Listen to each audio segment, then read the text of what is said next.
जब तुम और तुम्हारे साथी कश्ती में बैठ जाओ तो अल्लाह का शुक्र अदा करना, कहना कि सब तारीफ अल्लाह ही को सजावार है जिसने हमको निजात बख्शी जालिम लोगों से, और ये भी दुआ करना कि ए परवरदिगार हमको मुबारक जगह उतारना और तू सबसे बेहतर उतारने वाला है।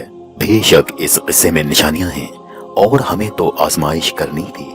फिर उनके बाद हमने एक और जमात पैदा की और उन्हीं में से एक पैगंबर भेजा जिसने कहा कि अल्लाह ही की इबादत करो कि उसके सिवा तुम्हारा कोई माबूद नहीं, तो क्या तुम डरते नहीं?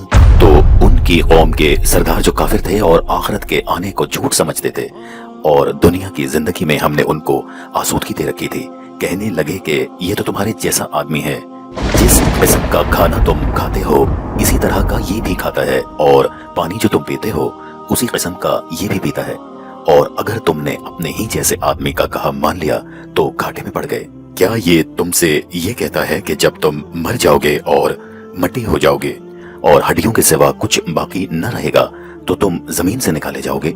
जिस बात का तुमसे वादा किया जाता है बिल्कुल नामुमकिन है और बिल्कुल ही नामुमकिन है। जिंदगी तो यही हमारी दुनिया की जिंदगी है कि इसमें हम मरते और जीते हैं और हम फिर नहीं उठाए जाएंगे। ये तो एक ऐसा आदमी है जिसने अल्लाह पर झूठ बोतान लगा रखा है और हम इसको मानने वाले नहीं हैं। पैगंबर ने कहा कि ऐ परवरदिगार, इन्होंने मुझे झूठा समझा है, तू मेरी मदद कर। फरमाया कि वो थोड़े ही अरसे में पशेमान होकर रह जाएंगे। तो उनको वादाए बरहक के मुताबिक जोर की आवाज ने आन पकड़ा तो हमने उनको कूड़ा कर डाला। बस जालिम लोगों पर लानत है। फिर उनके बाद हमने और जमातें पैदा की। कोई जमात अपने वक्त से ना आगे जा सकती है ना पीछे रह सकती है। फिर हम पै दर पै अपने पैगंबर भेजते रहे। जब किसी उम्मत के पास उसका पैगंबर आता था तो वो उसे झुठला देते थे, तो हम भी बाज को बाज के पीछे हलाक करते और उन पर अजाब लाते रहे और उनके अफसाने बनाते रहे। बस जो लोग ईमान नहीं लाते उन पर लानत है। फिर हमने मूसा और उनके भाई हारून को अपनी निशानियां और दलीलें जाहिर देकर भेजा, यानी फिरौन और उसकी जमात की तरफ। तो उन्होंने तकब्बुर किया और वो सरकश लोग थे।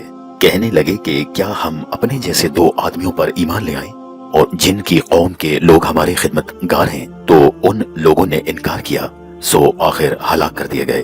और हमने मूसा को किताब दी थी ताकि वो लोग हिदायत पाएं, और हमने मरियम के बेटे ईसा और उनकी माँ को अपनी निशानी बनाया था और उनको एक ऊंची जगह पर जो रहने के लायक थी और जहां निथरा हुआ पानी जारी था पनाह दी थी। ऐ पैगंबरों, पाक चीजें खाओ और नेक अमल करो।